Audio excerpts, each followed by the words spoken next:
followed by Lexing Ying, hope I'm pronouncing well, who is professor at the Department of Mathematics at Stanford University. Thanks. Yeah, well, thank you very much for the introduction. And I also would like to thank Katie and also Simone for the kind invitation and to give me this opportunity to share some of my recent results. So, I changed the title of the talk a little bit. So I'm going to talk about some natural gradient type of algorithm for optimizing functionals over probabilities. Okay. All right. So here's the introduction. So the general task of this talk is to try to consider the following problem. It's a minimization of a functional over probabilities. And here a probability distribution denoted by P, and the functional is denoted by EP. Okay. And more specifically, I'm going to talk mostly going to consider two cases. So the first case is what I would call in the literature, it's called interacting free energy. So in this case, the objective function, the functional, consists of three parts. The first part is some sort of divergence with respect to a reference measure mu. It doesn't need to be a KR divergence, as you will see. It could be a general form. And the second term is a linear term, and the last term is a quadratic term. And the reason why this is called interacting free energy is because the last term models interaction between different particles, which is described by this probability distribution. So the second problem I'm going to consider is a slightly more generalized form. It's what I would just call the mixed form. And I'm not giving a precise form here, but as you will see later on with examples, I'll show you examples. But essentially, this consists of three parts. So the first part is a square of some kind of Wasserstein distance. And the second part is a KR divergence, and the last part is a square of the Mahalanobis distance. Okay. So the goal is for these two problems, we would like to design new algorithms, which is first order algorithm, but we want them to be efficient and hopefully as efficient as second order algorithms. Okay, so let's consider the first problem. So again, let me remind you that the functional we are considering is this so-called interacting free energy. And it's consisted of three parts. The first part is a divergence, where the mu corresponds to the reference measure. And the second part is a linear term, which is the simple one. And finally, you have a symmetric kernel W here, which gives you the interacting term. Now, this function appeared earlier in math biology and also in kinetic theory. So, for example, certain Killer Seeger models in math biology take this form. And also there are examples in granular flow in kinetics theory has been studied, which under this framework. And more recently, this energy has also showed up in mean field modeling of the neural network training, where about a couple of years ago, there are several groups simultaneously proposed using this to understand the gradient descent and stochastic gradient descent of neural network training. So, the goal here is that we want to find a minimum. And if the problem is convex, we want to find a global minimum. But if it's not, we'll be happy to find a local minimum. Okay. And as I said, we want the method to be first order and also cheap to apply. Now, because this is a optimization problem over probability space, so therefore the first thing methods that come to mind is this famous mirror descent algorithms.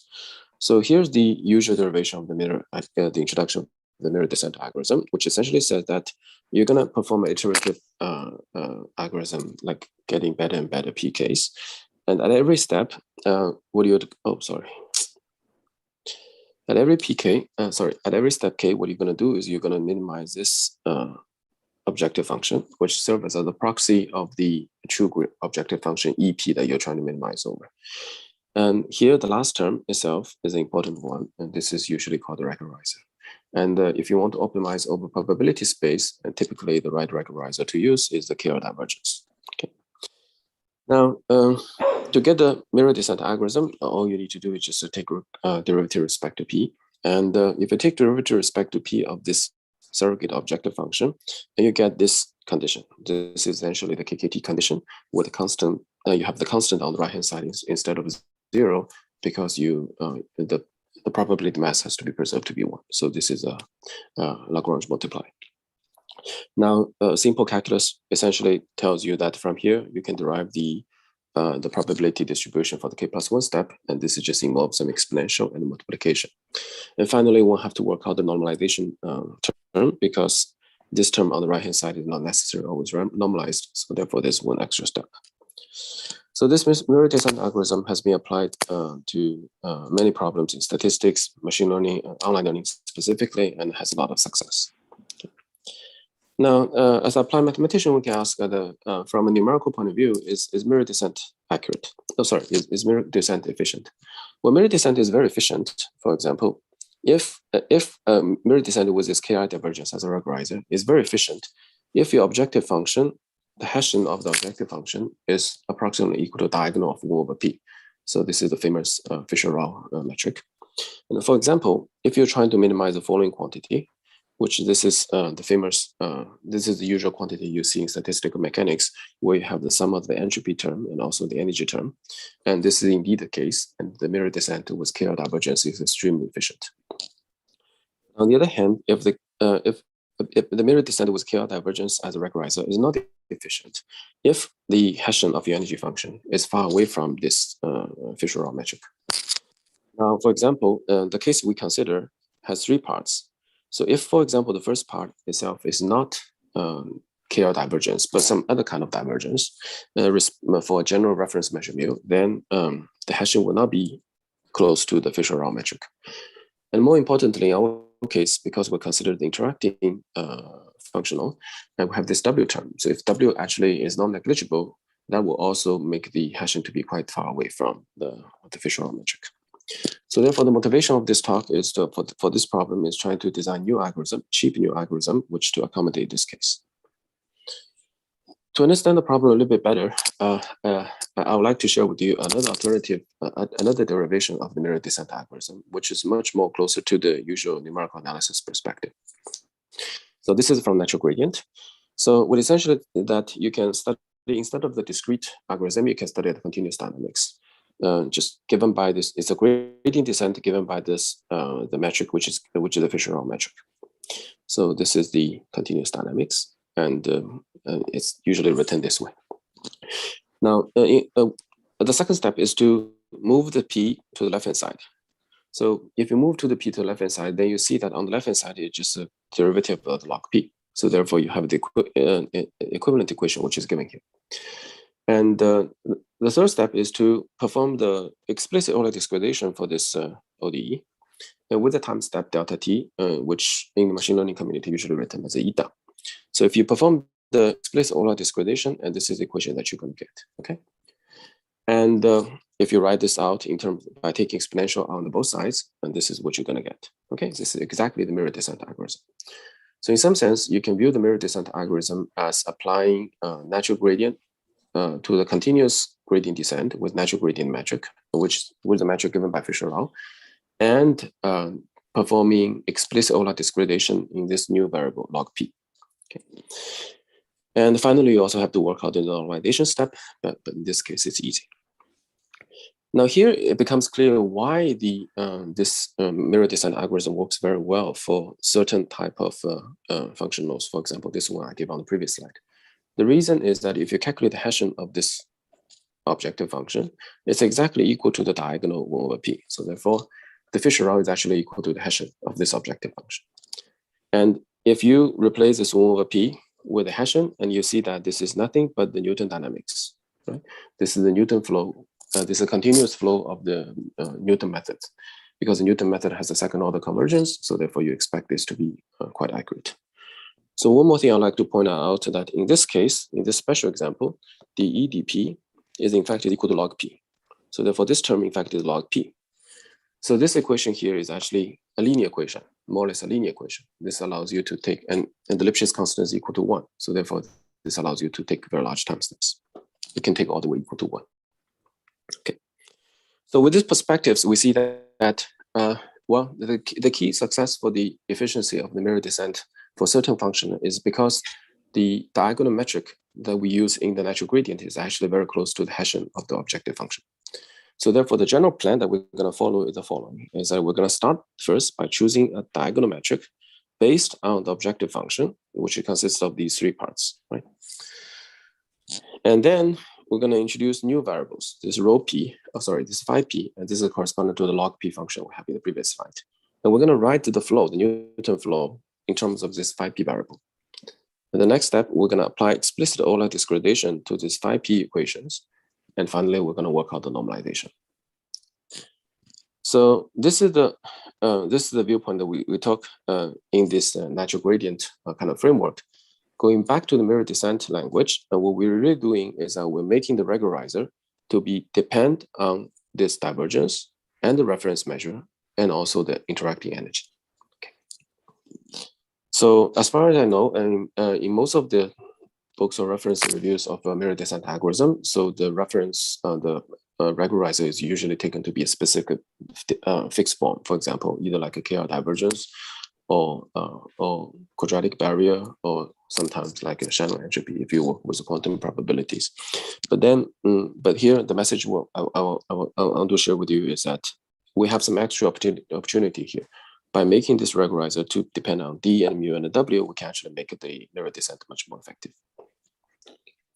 So before I give you some examples, I will just let's just try to present things in the discrete setting, because usually the formulas are look a little bit easier to write down. A little bit easier to write down in the discrete form. So we're gonna assume that our space is discretized by endpoints, which is by x1 to xn, and p1 to pn corresponding to the probability mass at these endpoints.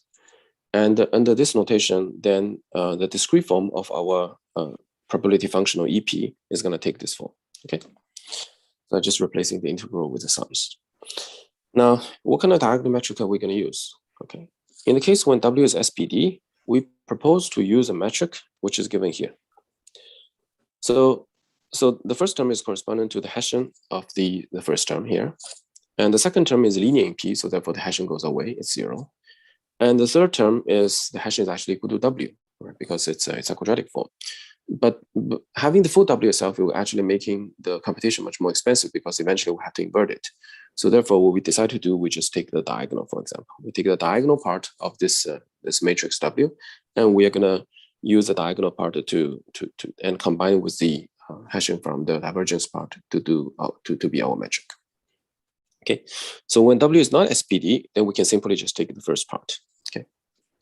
So we have both algorithm work out in both cases, but in what follows, I'm going to assume that the W is SPD and just talk about this case first. Okay, I'm going to share with you a few examples. So the first one is the KR divergence case. Okay, so this is the easy case. So the divergence to the KR divergence using some respect to some measure mu, and the more complicated part is that introduction of this W term, this interacting energy. Now, as I said, in this case, the Hessian is going to be the Hessian of the divergence form, which is diagonal 1 over P, plus the diagonal of my W matrix. So it's written this form. So what we're going to do is next is that I'm going to follow these 4 steps I just described, the general recipe, and see what this is going to give in this special case. So the first step, as I said, we're going to using this as our metric. So therefore, this is our natural gradient algorithms. You see that difference compared to the usual natural gradient algorithm 1 over P is that we have this W here, which that's going to modify our algorithms. Moving this term to the left-hand side, we'll have this equation, which is involving this term log P plus WP. So this is going to be our new variable. And you see that this also appears on the right-hand side. So therefore, in some sense, this also is an ODE with Lipschitz constant, which is roughly equal to 1. So once we decide to use this as our new independent variables, we're going to call it G, and each of the component Gi is just equals to log Pi plus Wi Pi. Okay, notice that this transformation is not fixed for different coordinates. It actually depends on the W value at their coordinate. So therefore, for every coordinate, you're using a different transformation. So then you can rewrite this equation in terms of the G variable, and in the vector form, this is the one. And the next step is performing explicit Euler discretization, and that will give you this formula. And finally, you have to work out the renormalization step. So the renormalization step is actually not so difficult, even though I have this extra W here. The reason, because of this W, so the inverse of this function log is not exponential anymore. This is some other analytic function, so therefore, in order to figure out the normalization constant, you have to solve a nonlinear problem. But the good thing about here is that this nonlinear problem is actually more or less monotone because of each of these 5 functions are monotone. So therefore, the deciding the C value can be the constant normalization constant can be done very easily by doing some either binary search or some kind of like one-dimensional methods. So, but I'm not going to go into the detail here. Okay, I just want to convince you that this is actually the normalization step can be worked out easily due to the monotonicity of my transformation. So for the sake of time, I'm just going to quickly give you one simple example. So in this case, we consider the it's a one-dimensional problem, periodic domain 0, 1, discretized with 1,000 points. And my V is chosen to be a sign function. And this interacting energy is given by this tridiagonal matrix W. So I'm only going to use the diagonal to define the diagonal metric using the natural gradient algorithm. And this plot shows that everything converges to 10 to the minus 15 within 30 iterations. Okay. So I'm gonna skip one of these examples just to save some time. So let me just go to this example. This example is the Hallinger distance. So this is quite different from the KL divergence. So the Hallinger distance between two properly measured P and mu is defined to be the following form. It's a square root of P minus square root of mu squared. And up to a constant, this is equal to this term. Okay. So therefore, the interacting energy in our case, in this Hallinger case, is given by this. And you see that the first term is quite different from the KR divergence, and the last term is the interacting term. Now, what is the Hessian of this function? And because we need the Hessian to design our metric. Well, if a simple calculation shows that this is the Hessian coming from the Hallinger divergence, and this is the diagonal part of the Hessian, which comes from W. All right, following the general recipe, okay, what we can do is that we're going to use this metric that we derived on the previous slide and study this ordinary differential equation. Okay, and as I said, one thing we can do is to move this piece to the left-hand side and try to integrate it out. And once you integrate it out, you see that this ODE can be written equivalently as an ODE of this new variable. Okay. And I also want to point out that this new variable also appears on the right-hand side. So therefore, this is also like an ODE with Lipschitz constant equal to 1, so that you can take large steps. So by introducing this new variable, G, to be this quantity, we'll have this form.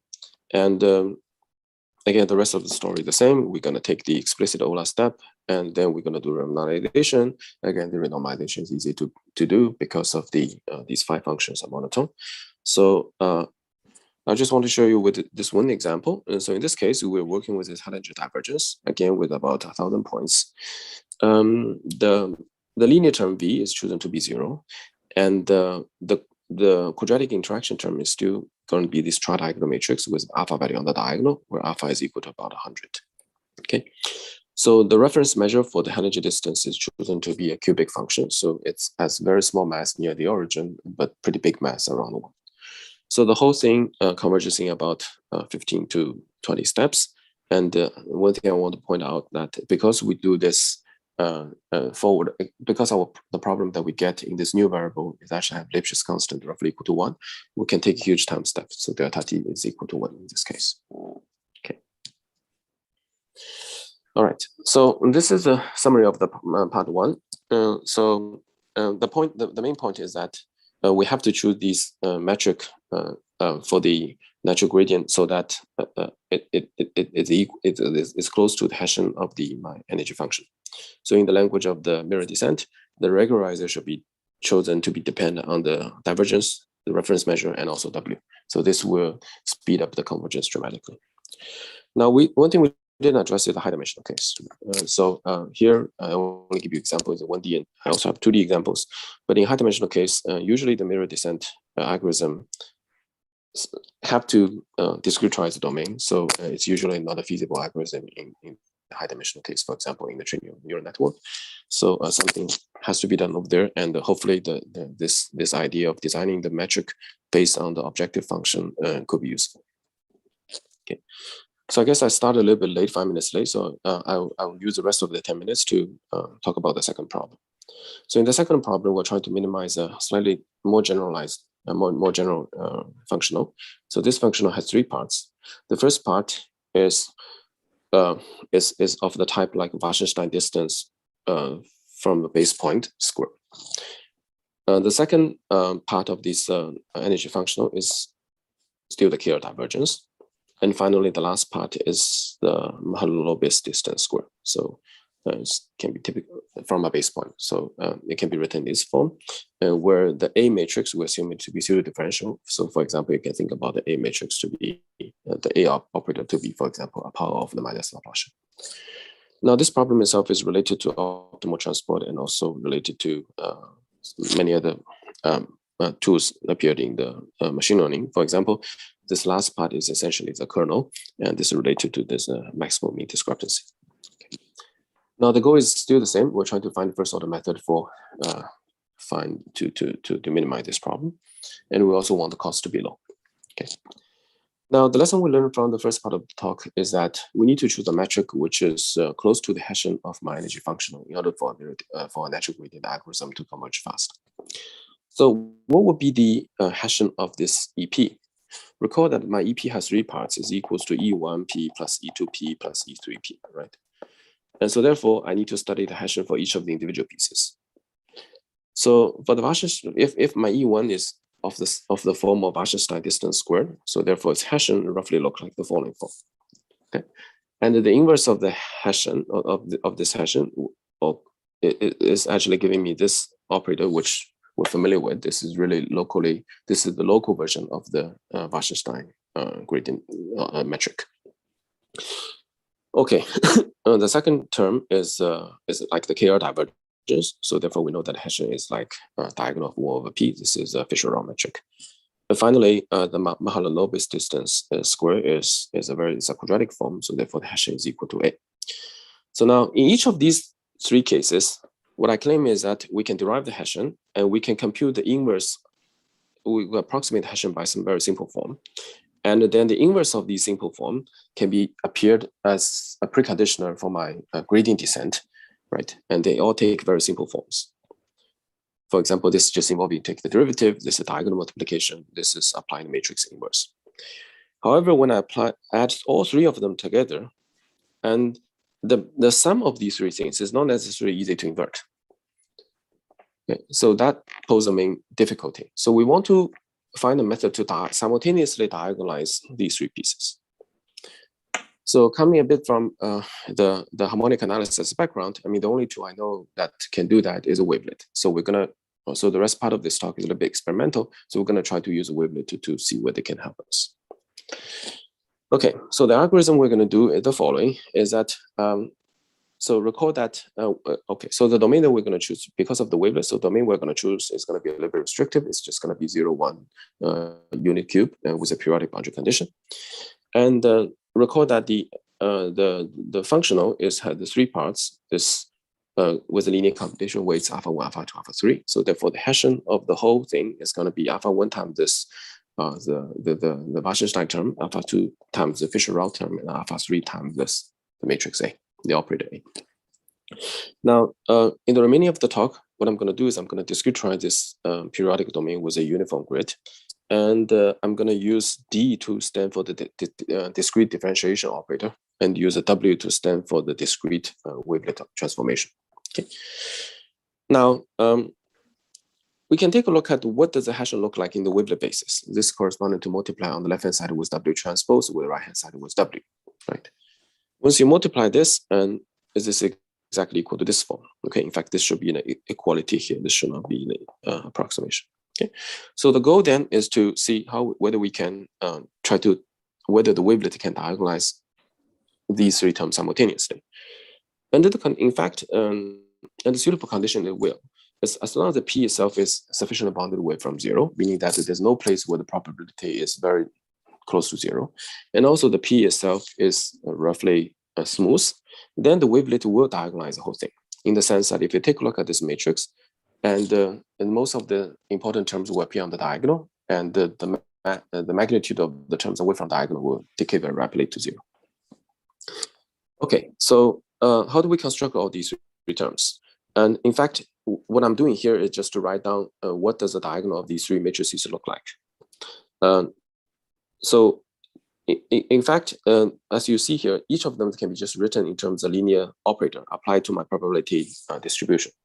So for example, the Hessian of the first term, in fact, the diagonal part of the Hessian of the first term is just given by this vector, which is 1 over H1P, where H1 is the matrix applied to my probability distribution.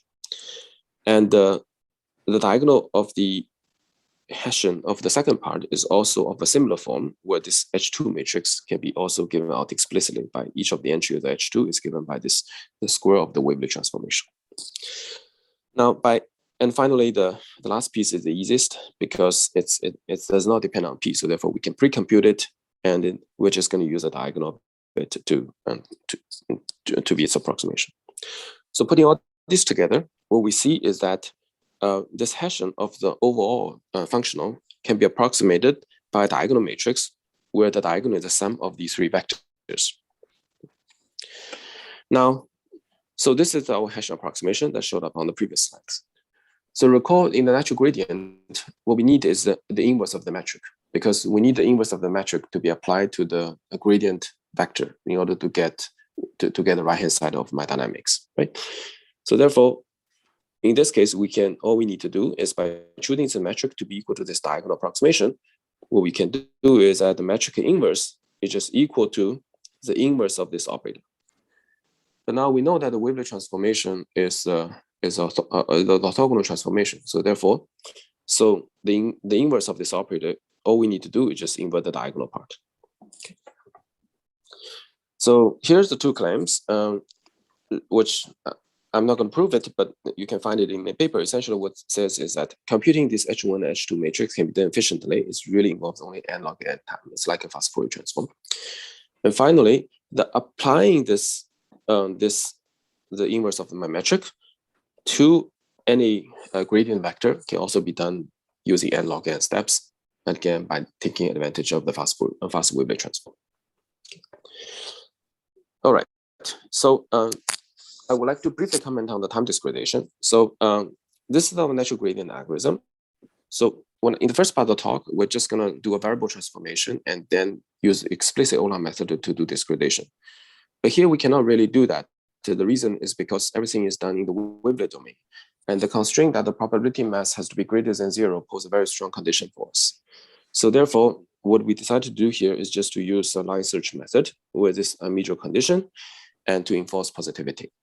So essentially what it does is that you're going to choose the right direction. I evaluate the right-hand side of my dynamics. And then you're going to start with the step size equal to 1. If it's going to fall off my probability simplex, or it's not going to give me sufficient to decrease, then I'm going to backtrack a little bit until I get a time step which satisfies this condition, and then I move down to the new step, new location. Okay. Now, within the remaining 2 minutes, what I'm going to do is I'm going to share with you some 1D and 2D examples. So here, the first part of the energy, which what I'm using here is really is a H-1 approximation of this Wasserstein distance square. And the last term, this Mandelbrot term, is what I choose matrix A to be the minus Laplacian. So the reason I want to choose the minus Laplacian is I want to make sure that my the global minimum, or the minimum that I'm trying to find is some smoothness. So therefore, it makes sense to use wavelet. So the 4 picture shows here is that by combining these energies, for example, let's just take a look at the last one to save some time. So this is the energy function where I have all 3 terms, Wasserstein, Fischer-Rao, and Mandelbrot combined together. So if you're going to use Wasserstein to do as a preconditioner, and it does not really converge at all, let's just stay at a very high error level. And if you use a Fischer-Rao, it gets a little bit better. If you have it gets better. If you use a Mandelbrot, it also doesn't do very well. Now, but if you use a combined scheme that I was describing in the previous slides, you see that everything converges within 20 iterations. So this shows you the benefit by designing the preconditioner or the metric by taking advantage of all 3 functionals and the wavelet, we can have a much better condition dynamics than compared to the unconditioned or poorly conditioned dynamics. So this is the 2D example. We see the same picture here. And in this case, the Fischer-Rao actually does not do bad. It's actually fairly decent. But you see that the combined dynamics that we designed is actually much faster. It converts in 25 iterations to 10 to the minus 12. Okay. So the take-home message is that in this case, we use a wavelet and try to diagonalize the combined Hessian, approximate the combined Hessian matrix, and then use this as a preconditioner for to obtain our natural gradient algorithms. So a lot of question remains. The wavelet has a restriction. So for example, I can only apply to rectangular domains. How do we work with the general domains? Designing wavelet for that is not easy. And so this is an interesting question. And also in this part of the second problem, because I want to use a wavelet, I require my probability not too close to 0. And also I require my px to have a certain regularity. So this is the condition which I don't know how to remove. And if p is not regular, then we'll probably have to design other kind of tools to replace a wavelet. Finally, the same question is that how about high dimensional case? And here I work with only 1D, 2D, and 3D, but in high dimensional case, certainly you cannot discretize the whole space. So therefore, it's a much more difficult question. So finally, I would like to thank you for your attention. And these are the references. This is a reference for the first part of the talk. This is a reference for the second part of the talk. So I think about a couple of days ago, Li Wang also gave a talk which is related to the first part of the talk. And so this is their paper here. So finally, thank you very much for your attention. And I'd be happy to take questions if there's any questions. Thank you.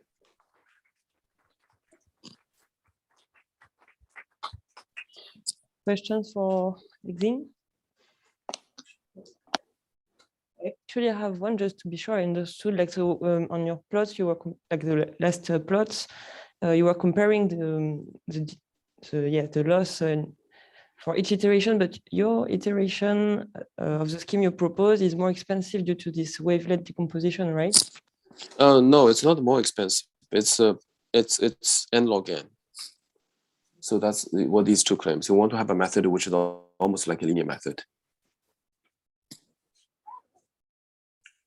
So for example, if you right, so you're absolutely right. I mean, it's slightly more expensive because, for example, if you want to do Fisher-Rao, you just need a diagonal multiplication. If you want to do Wasserstein, you need to take the gradient, diagonal multiplication, and do another kind of adjoint of the gradient. Here is a little bit more expensive. It's n log n steps. So it's we have to consider log n factor. So yeah, so in that sense, you're right. So maybe in terms of running time, per iteration, our method will be slightly more expensive. Yes. Okay, thanks. Thank you. That's a good point. And also a very naive question related to the first part of the talk, due to like this renormalization step.